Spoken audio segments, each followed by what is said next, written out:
in what has to be one of the most bizarre scenes in a long time, and playing to the expectation of calculated unpredictability. I just coined a phrase, I think. Calculated unpredictability. Donald Trump shows up unannounced at the DMZ in what looked like, pardon the reference, a Chinese fire drill. And he walks across to the confused look and befuddlement of North Korean leader Kim Jong-un. Advisors look confused. Reporters look confused. Security detail guys look like they're about to have a coronary and don't know what the hell's going on.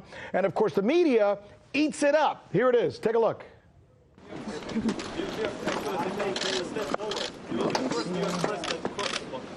Whoa, no.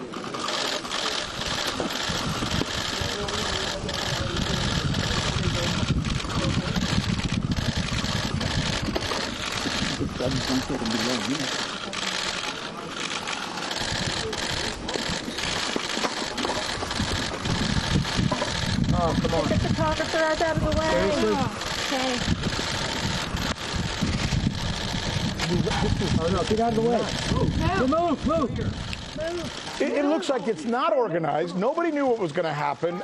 Bolton didn't go. Trump's advisors didn't go. He took his son-in-law and his daughter and an anchor from Fox News. It's listen to this. People screaming.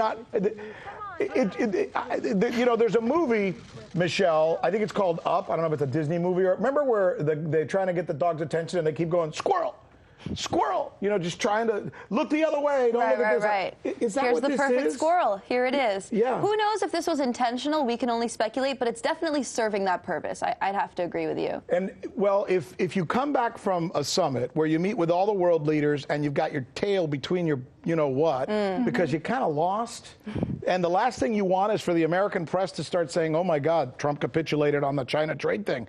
This is a perfect thing to redirect their attention to. It works, right? It absolutely does, because now the media is all over, because right now they're saying, oh, Trump is the first president to ever set foot into North Korea. That is such a big deal, when really nothing was accomplished. Just as if you look at it from a broader expanse of it, nothing was actually accomplished at G20. And that's what we kind of called on Friday last week. We kind of called that nothing will result out of G20, that the entire macro backdrop would remain the same, because the tariffs are still there. Trump did not roll back the previous tariffs. The tariffs are still there, and those actually still hurt. Those affect like all the American consumers, all the steel corporations, and as well as agriculture as well. But do you think, by the way, I'm just going to stay on that for a moment, when he was there, I understand he got an earload, if that's the right term, from a lot of these world leaders. Do you think it kind of got in his head, between the world leaders telling him to back off, between the Wall Street guys here telling him, hey, you better cut this out, companies in the United States saying we're losing you-know-what, do you think that was the pressure that got to him? Look, if there's one thing that Wall Street does not love, it's the prospect of peace, specifically with North Korea in this case.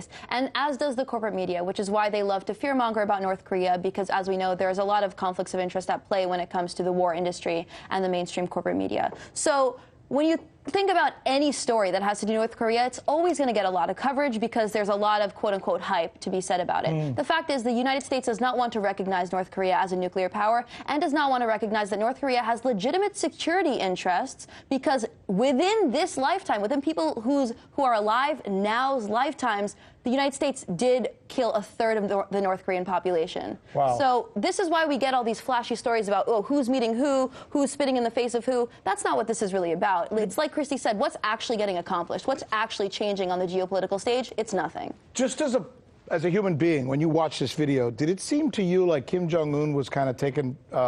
totally taken back and surprised, not expecting it like, at what the all. hell's going on here? What are you doing What here? are you trying to accomplish? Because I think that's a mentality of, what do you want from me? And right now, that is not entirely clear to anyone at this point. So at this point, like, Trump didn't actually do anything. Do you come away thinking, oh, this is going to lead to something big? Absolutely not. Ann? No. Same. No, sir. You guys are great.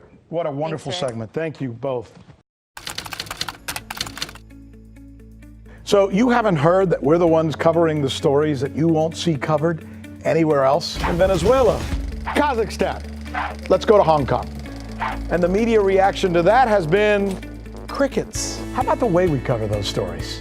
What the hell does that mean? Wawai, wawai, wawai. That's the key word in this case, uprising. Keep? Can you believe that? Watching. This is the right thing for members of the media to do, to actually pick sides. Look, if you like what you see, subscribe.